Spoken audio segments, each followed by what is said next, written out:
देवा घर से आइले बारियातिया हो, बाबा जन करिहा विदाइया। देवा घर से आइले बारियातिया हो, बाबा जन करिहा विदाइया। सबके तयावे बाबा जना से बाजना, सबके तयावे बाबा जना से बजना। हमारो तबाजला डमारुआ हो, बाबा जन करिहा विदाइया। शिवाजी कइले बारियातिया हो, बाबा जन करिहा विदाइया।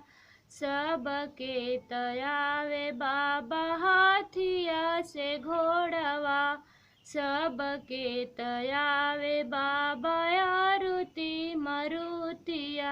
हमारे तयले बसहा बयला हो, बाबा जन करिहा विदाइया।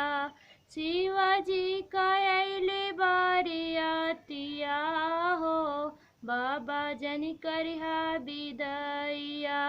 सबके तयावे बाबा इयरी से पियरी, सबके तयावे बाबा इयरी से पियरी।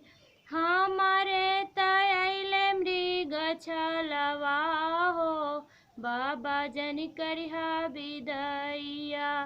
भोले जी कइली बरतिया हो, बाबा जन करिहा विदाइया।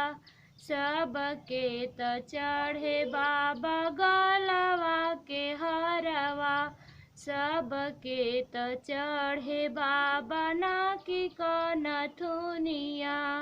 हमारे त चढ़े सेवन सफवा हो, बाबा जन करिहा विदाइया।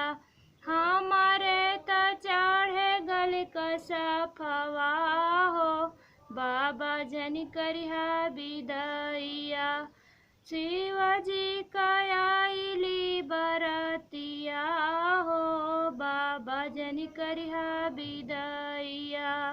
सबके त चढ़े एंदूर से सेंदूर, सबके त चढ़े एंदूर से सेंदूर। हमारे त चढ़ले भभूतिया हो, बाबा जन करिहा विदाइया। हमारे त चढ़ले भभूतिया हो, बाबा जन करिहा विदाइया। काशी जी से आइली बरतिया हो, बाबा जन करिहा विदाइया। सबके त चढ़ेला पावे कपजलवा, सबके त चढ़ेला पावे कपयलवा। हमारे त चढ़ेला घुघुरुआ हो, बाबा जन करिहा विदाइया। देवा घर से आइली बारियातिया हो, बाबा जन करिहा विदाइया।